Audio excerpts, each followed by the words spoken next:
when I came to Geographic, I was 25. I was the youngest photographer here.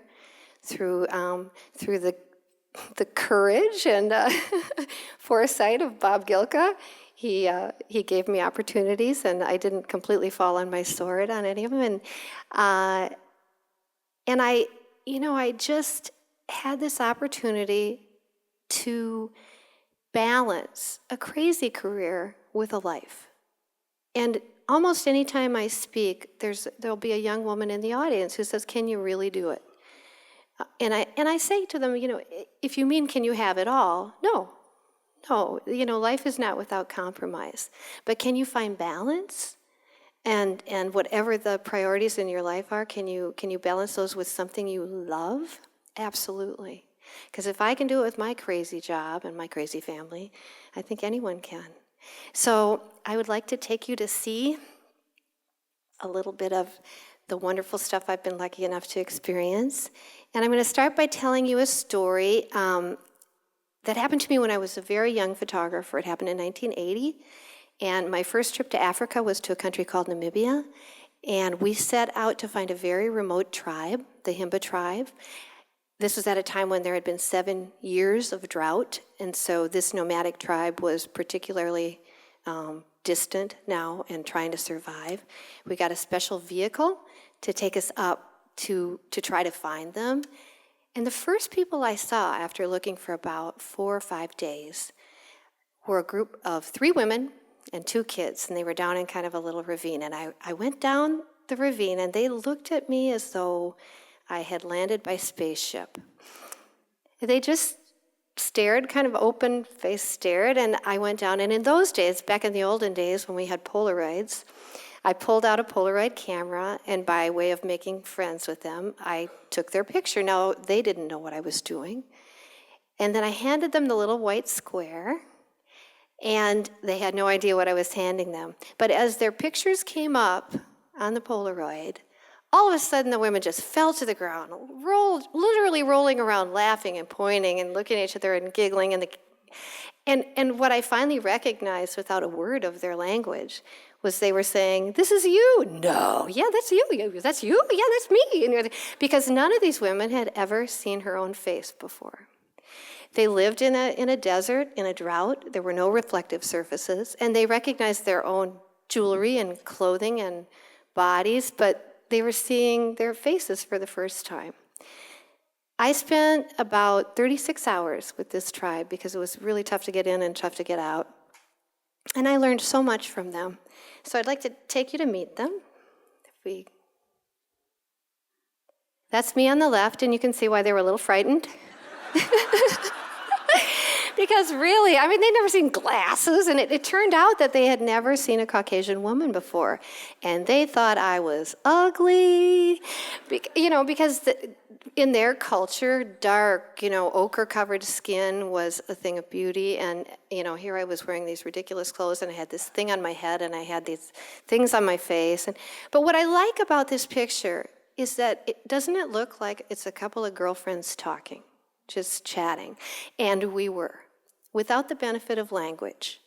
And from this encounter with these women, I learned that without language, you can tell anyone that their kids are beautiful, that you like their hair, that you're interested in them. You can express interest, and you can pantomime. And it's actually better than having an interpreter, because you're communicating directly with somebody without a wall being set up that blocks the communication. So I'd much rather make an idiot out of myself pantomiming something than have an interpreter saying it correctly and having it fed back to me. So I learned a lot.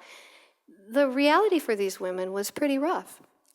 They were trying to keep their babies fed. One of the ways they communicated, they held their breasts up and pointed to their mouths and wondered if I had some kind of magic potion or something that would help their milk to come in. They lived in this beautiful part of the world. Just beautiful, the Namib Desert. But can you imagine finding lunch? And yet these people were master survivors for generations. And they could find food and water where none of us would ever have been able to do that. They lived side by side with wildlife, amazing wildlife. And they had an understanding that I could observe just the way they related to the wildlife. each knowing that the other animal could kill them. And when they were lucky enough to kill some wildlife and get some fresh meat, they didn't waste anything, and their clothing and everything was used as part of their lives. It's a beautiful country. And I was lucky enough to go back last year for the first time in almost 30 years. And I love Namibia. But my life started in the Midwest. This is my mother, and this picture was taken by my dad on, I think, their first date. And what I love about this is my mother grew up under the firm hand of a very, very strict Catholic Irish mother. And Mom, I don't think I've told you this, but you're wearing pants. And I remember when I was growing up, I could never wear pants at Grandma's house.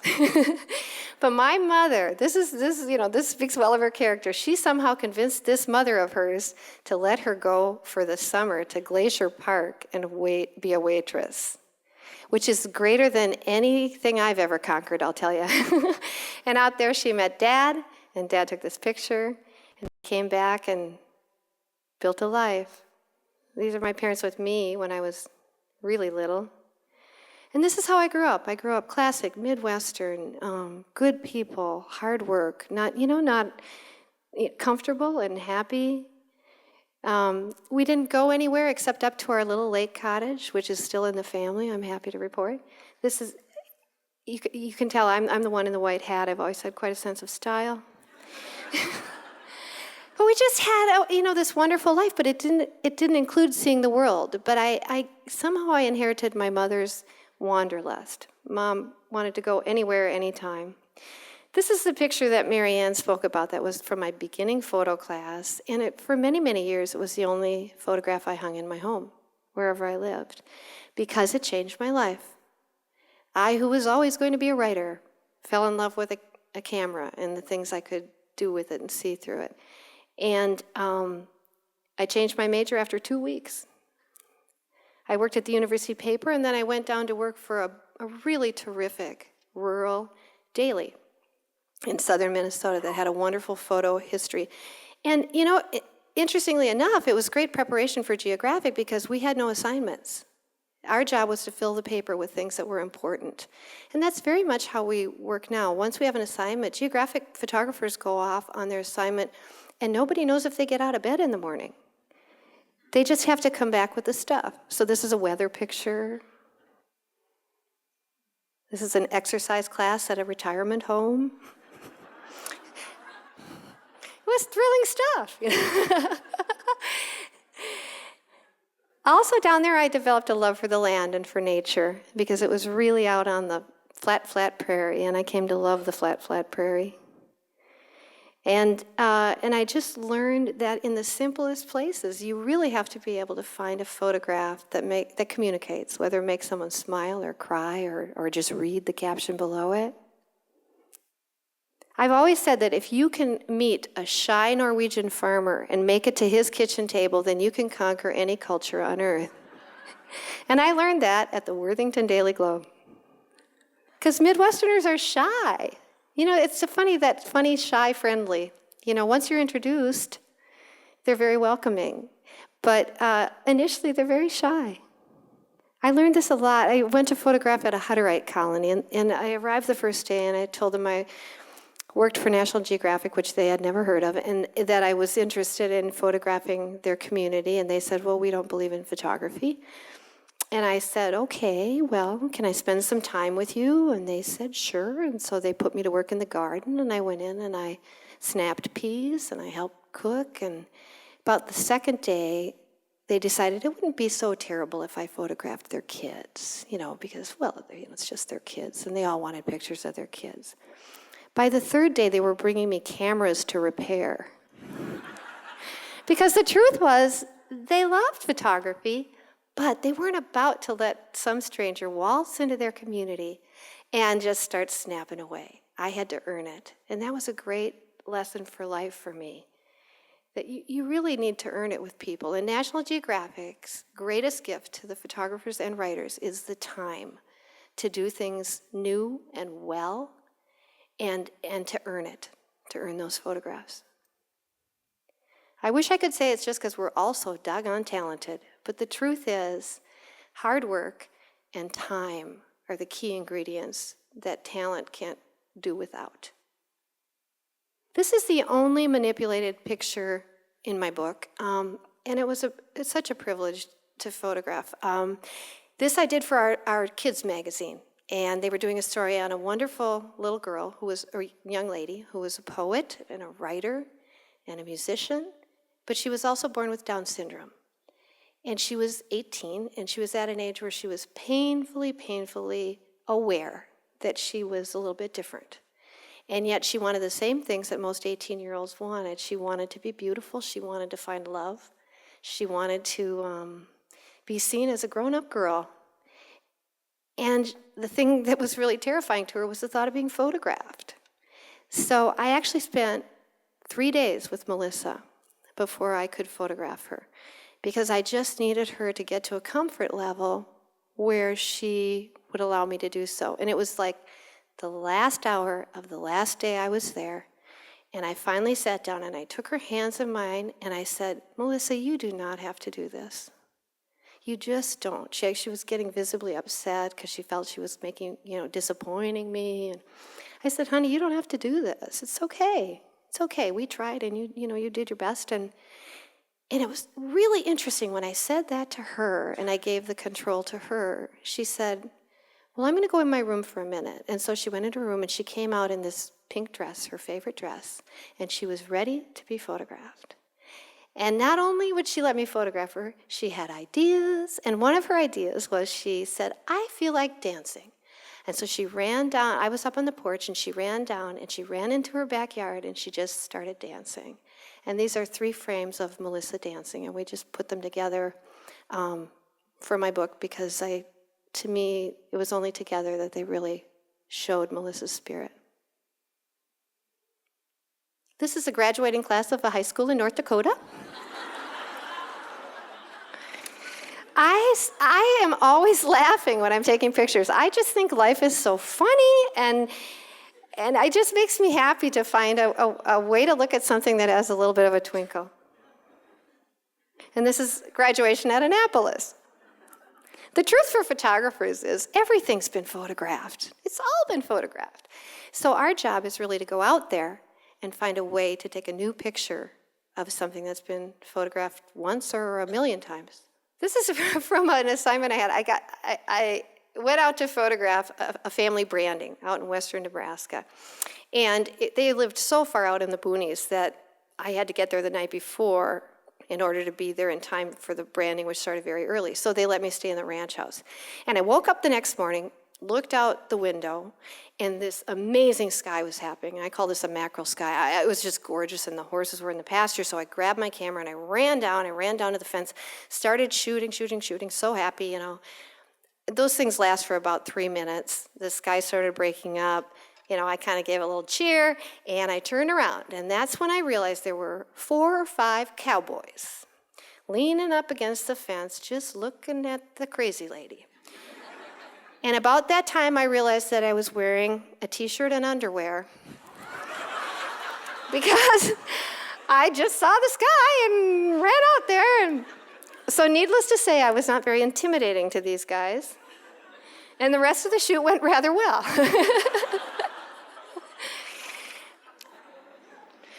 Branding day at a ranch is better than Christmas. It's just great. This little guy came up to me in the morning of a branding and started tugging on my jeans. He said, "You won't see me wrestle a steer?" And I said, "Absolutely, honey. I'm a little busy right now, but absolutely, I want to see you wrestle a steer." And so then about lunchtime, and I was shooting. He came up, tugged on my jeans. "You want to see me wrestle a steer?" And I said, "I tell you what, end of the day, when we're all done, I'm all yours, buddy. I'll photograph you the whole time." So end of the day, he walks over to this little calf. I said, "Okay, we're ready to go, bud." He walks over to this calf, and he wrestled, and he wrestled, and he wrestled, and this calf never moved a millimeter. It was just like that, And this picture was him all sweaty after he'd tried. And I said to him, "Well, does your little calf have a name?" He said, "Yep, name's Michelangelo." I thought, this is extremely cool. Out here in the middle of nowhere, he names his calf for one of the finest artists who's ever lived. He said, I got some other ones back at the barn named for the other Ninja Turtles.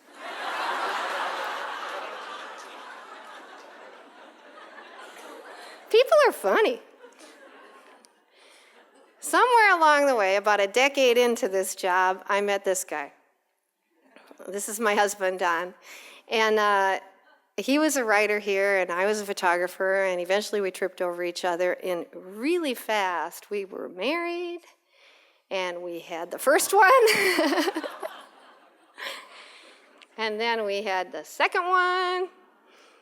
And, fortunately, Don and I, we were a little bit older when we got married, and we really talked about how to make this work, because we wanted to have a family, and we didn't want to mess it up, I guess. And so we decided we needed to set some boundaries so that, in this business, you can just constantly have opportunities to do wonderful things. So it's really hard to say no. So we decided to set up some boundaries, and we did. And I decided anything that took me away for more than 2 weeks, I would take the kids with me. And Don decided he would never be away from them for more than a month. And that's what we did.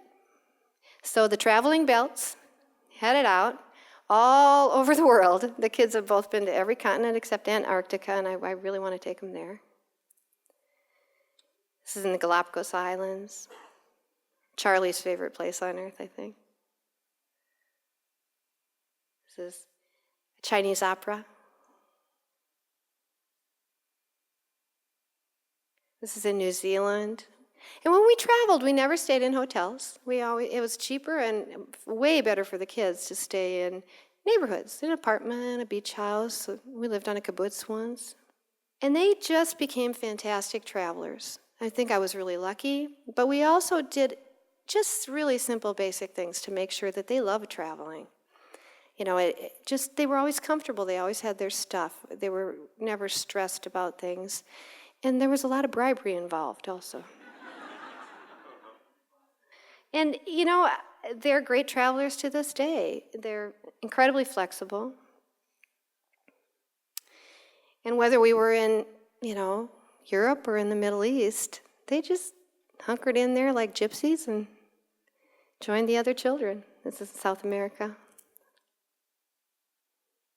Canada, Britain, Papua New Guinea. I have this thing for British men. I'm going to confess it right now. I married one, see, but I just find British men delightful. And I've worked on a couple different projects in Britain and in Ireland. And this is an Irish farmer, Mr. O'Sullivan. And this is taken the day that his 12th child came home from the hospital. That's number 11 on his back. But look at the character there. I love that Brits are hardworking and have a great sense of humor, and they enjoy bad weather. I'm from Minnesota, And they got a sense of humor, too. This is the Calder Valley Mouse Club. And it is, a lot of people say, well, how do you research your stories? Well, it is, not much of it is done in a library or online for me. Some of it, it depends on the subject matter, but you never stop researching. So I was in a little tiny cafe in northern England, and I was having lunch, and so I was reading the bulletin board, because I read everything and talk to everybody, and there was literally a little recipe card that said on it, there will be a meeting of the Calder Valley Mouse Club at 10 a.m. on Wednesday. So I went. And it's just so quintessentially British. These guys raise mice in their back garden, and then they have little shows, and you're looking at a champ there, because look at that tail, and check out those spots. This is in Italy, and this adorable woman, I was in a cemetery photographing, and I noticed her. She had her little blue detergent bottle filled with water, and she was walking around watering her friends' flowers. And I loved that there were all these pictures on the tombs where people were kind of buried in drawers. I thought that was so cool. So at one point, she came near to me, and I motioned her over, and I said in my appallingly bad Italian, could I take your picture? And she nodded, and she walked over to these 2 empty drawers, set down her detergent bottle, and assumed this pose. And I couldn't believe my luck, so I'm snapping away. And then afterwards, she came up to me, and she said in Italian, and I finally understood her to be saying, could you send me this picture for my grave? Which explains the pose. She wanted to look like an angel. Those days you just don't forget, This is my family. We spent about 5 years on and off working in the Middle East when the kids were growing up. And it's probably our favorite chapter as a family. That's Charlie on the right, Don in the middle, Lily on the left. And this was taken in the Kingdom of Jordan, which I think if you asked anybody in our family where their favorite place is we've ever worked, we would all say Jordan. It is just a magnificent country. This is in Petra. See right there, see that little disc right there in this beautiful building? There it is.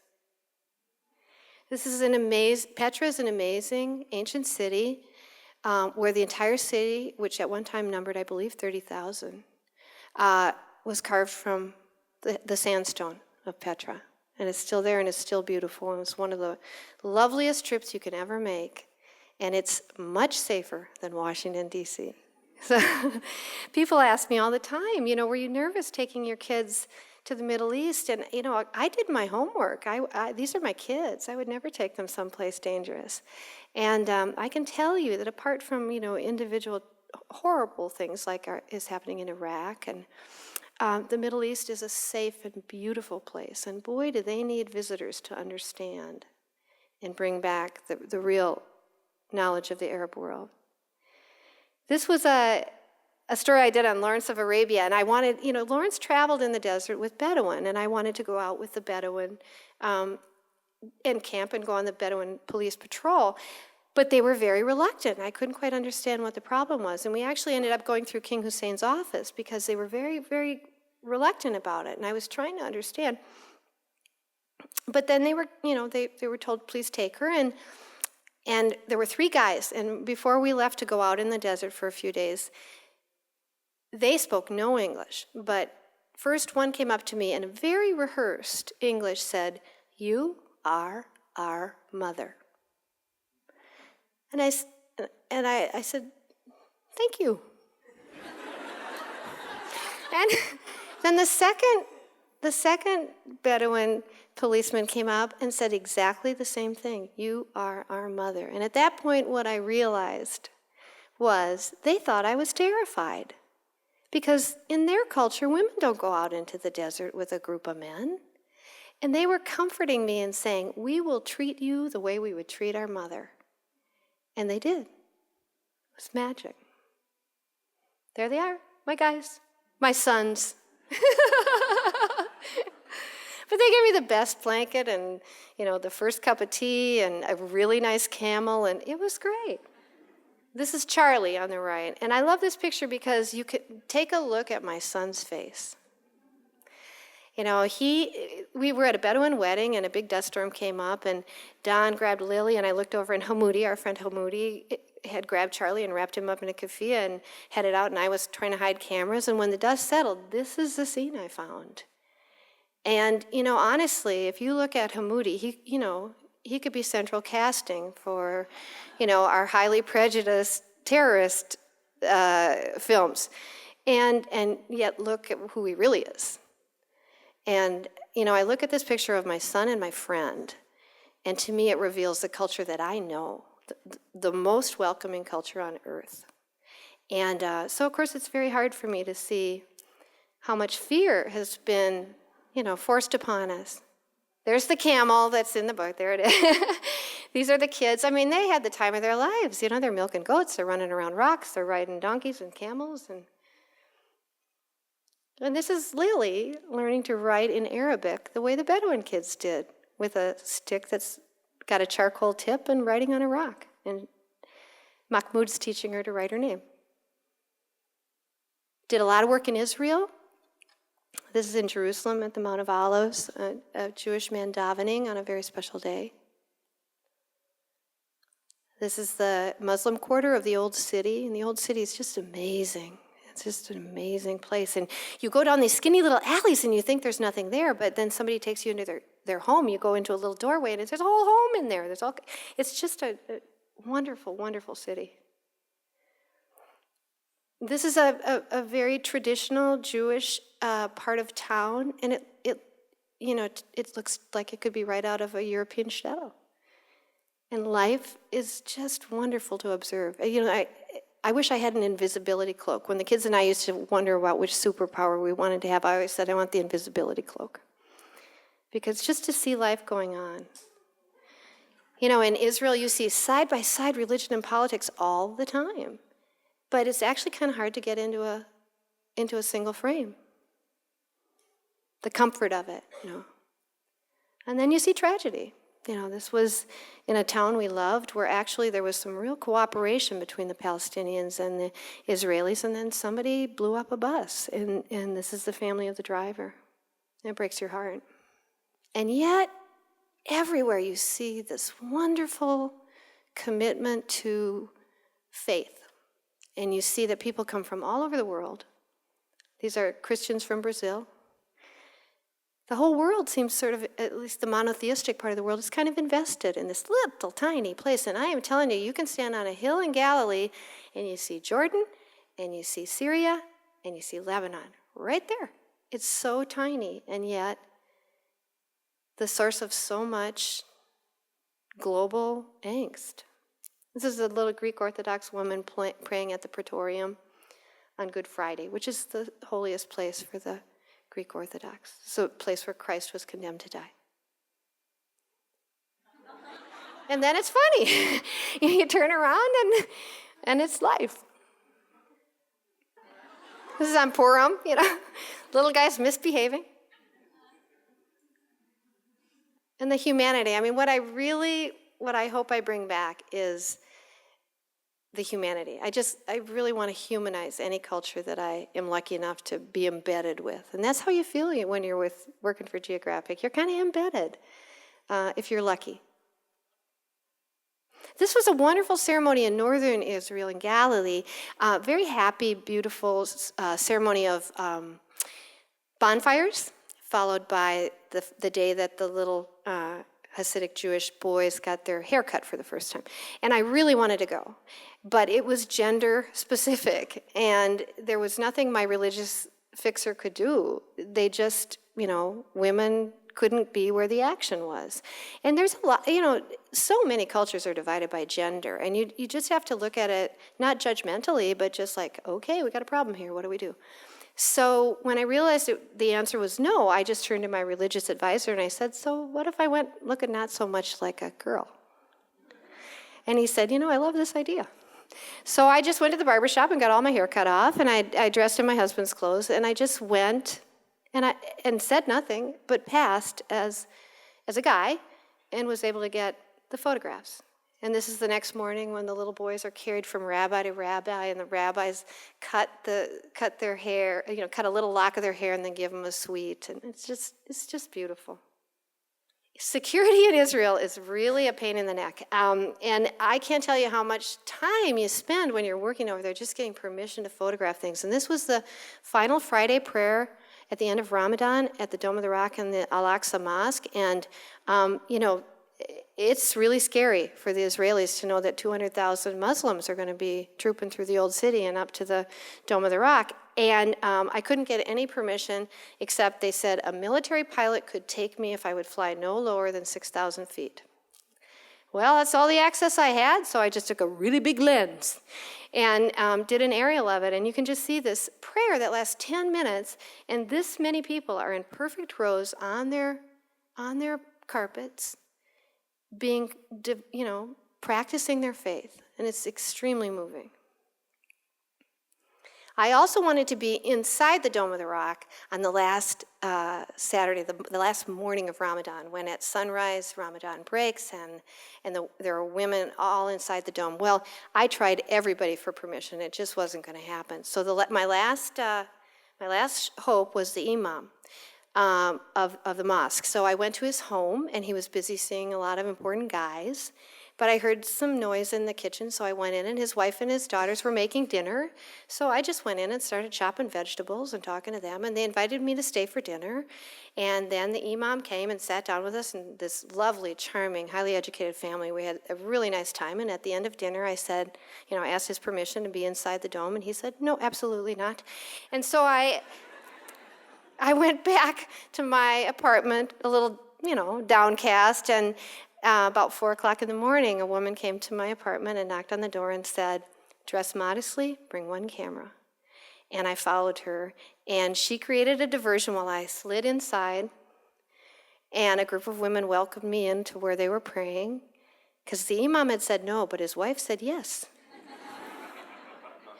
I really think it's a great advantage to be a woman in this job. I think people assume that it's a disadvantage, and I just think you're less threatening, you're more of an aberration, and most importantly for me, in gender divided cultures, you get to be with the girls, and they are having a good time, and they're not covered very much.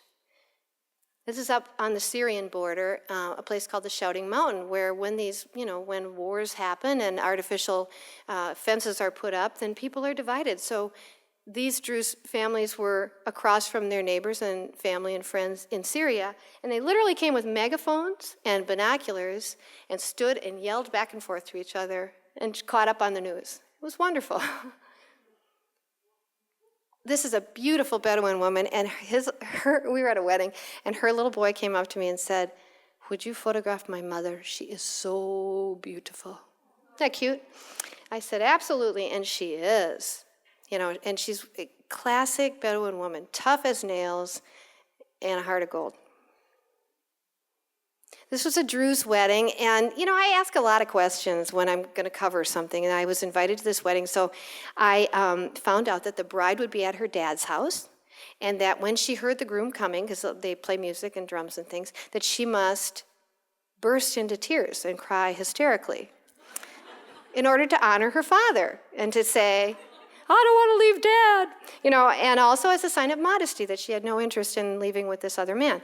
And sure enough, first bang of a drum, and she just cried her little eyes out, and you can see her girlfriends are like, is she doing a good enough job? Is this okay? Grandma's laughing, because, it's this tradition, but a really important tradition, and this woman deserves an Emmy.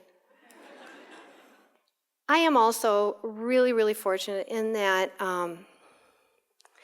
I got to a point in my career where I was really comfortable with my work and I think a lot of us reach this point in our careers, whatever our careers are, but you get to a point where you want to give back a little bit. You want to do something that adds depth to your life and meaning, and that honors something else besides yourself.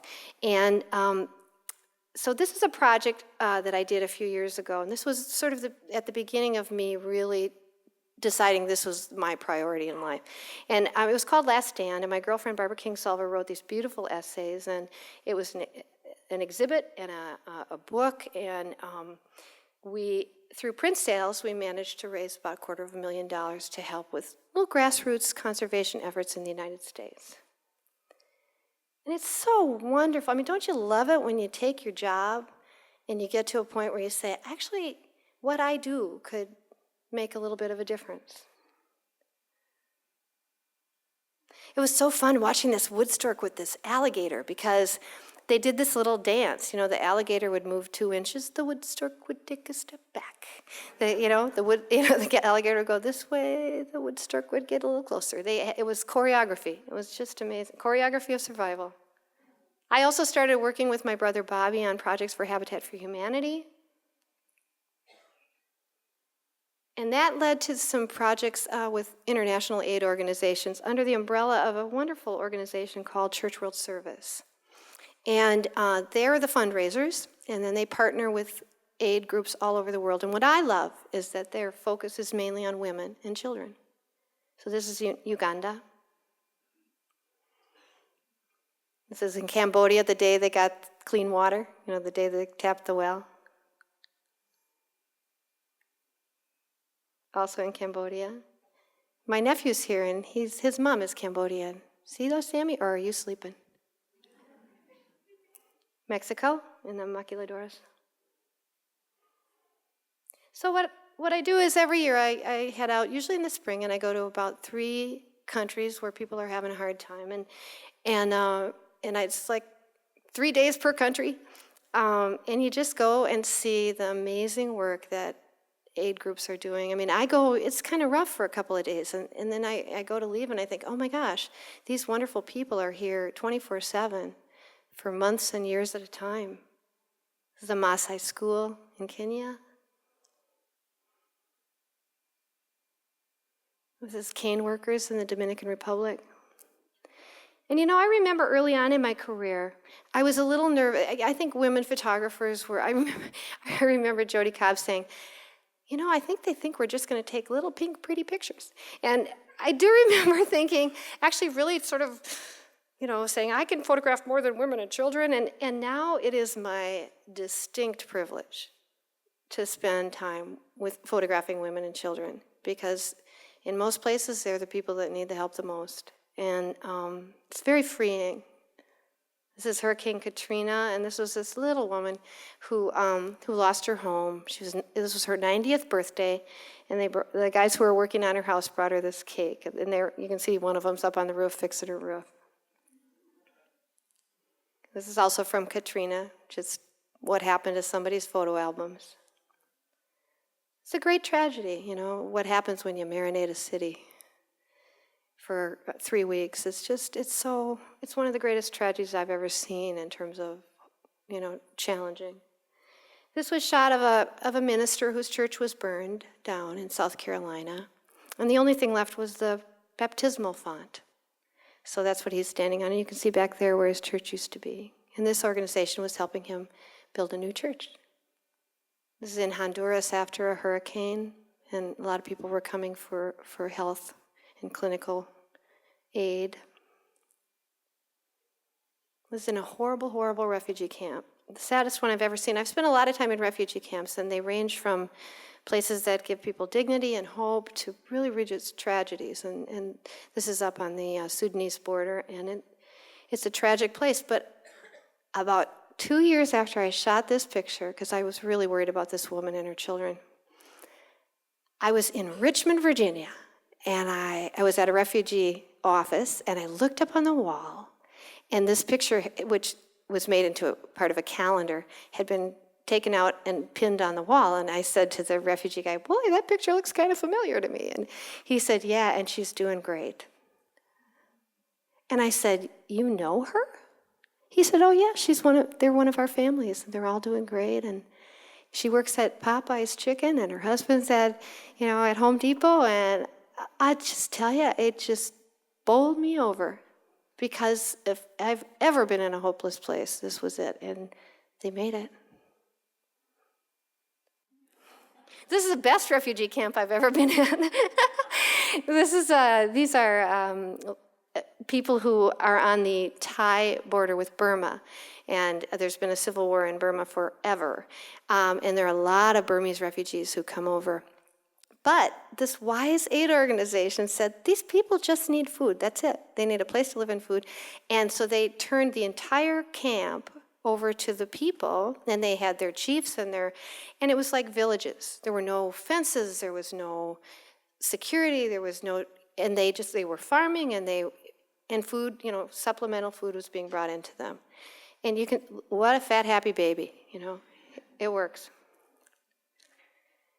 Recently I was in Pakistan, and I'm going to close with some pictures from there.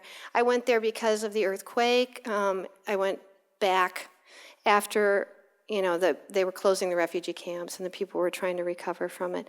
And I was just there for 4 days, and I bounced all over Pakistan, but I was so deeply touched by these people. And I was, what's happening in Pakistan now is really heartbreaking. But look at this little guy. Charlie, how many times have I said, okay, go brush your teeth? And this happens in a refugee camp also. The humanity and the sort of common life force that we all have, it's really humbling. And this was taken in a village at the end of nowhere. I mean, we bounced along in a truck without roads. I mean, we left a road, and 6 hours later, we were still bouncing along in the desert trying to get out to some of these aid projects. And we were so far out that there was no way we would ever get back for any kind of accommodation or anything. So we were pretty much at the mercy of the villagers. And in this little tiny villager, first of all, they had nothing. And these women looked so beautiful.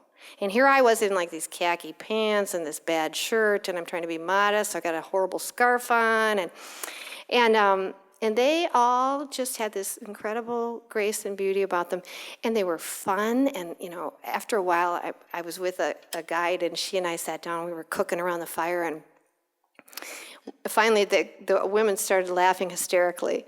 And I said, "Okay, what? Come on, what?" And she said, "Well, they want to know if you're a man or a woman." Because I looked so awful. And I said, so I grabbed my breasts. And I said, "I'm a woman," And then I pulled out a picture and showed them a picture of my children, and then they laughed really funny because they just thought it was hysterical that any man would have me, But that night, after they fed us, and people who have nothing give everything, it's just extraordinary. They fed us, and they pulled some cots out for us to sleep outside in the desert. And at one point, my guide said, "They want to know if you would like music." And I said, "I would love music." And so the kids are all up on the bed with us, and this little parade of men, about 8 men, came in with handmade instruments, and they sat down all around our beds, and they started playing traditional music until we fell asleep under an unbelievable sky. And, it was one of those things I get to do that make life worth living. Thank you very much.